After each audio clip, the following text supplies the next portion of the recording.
Hello guys, कैसे हैं आप सब। उम्मीद करता हूँ अच्छे होंगे। दोस्तों, मेरा नाम है मुकुल और आप देख रहे हैं मुकुल टेक्निकल आर्ट चैनल।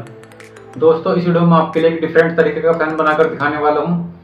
और डिफरेंट तरीके का फैन ये इसलिए है क्योंकि मैंने इसमें कोई बैटरी नहीं लगाई है, केवल ये 2 सोलर प्लेट लगाई है जिससे फैन चलेगा।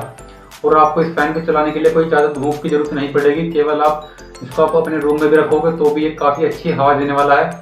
तो चलिए बिना टाइम के वीडियो करते हैं स्टार्ट और जानते हैं इसका मेकिंग प्रोसेस। अगर आप ये वीडियो अच्छे लगे तो लाइक कर देना और चैनल करें सब्सक्राइब, क्योंकि डेली इस वीडियो मैं यहाँ पर अपलोड करता रहता हूँ। तो चलिए देखते हैं।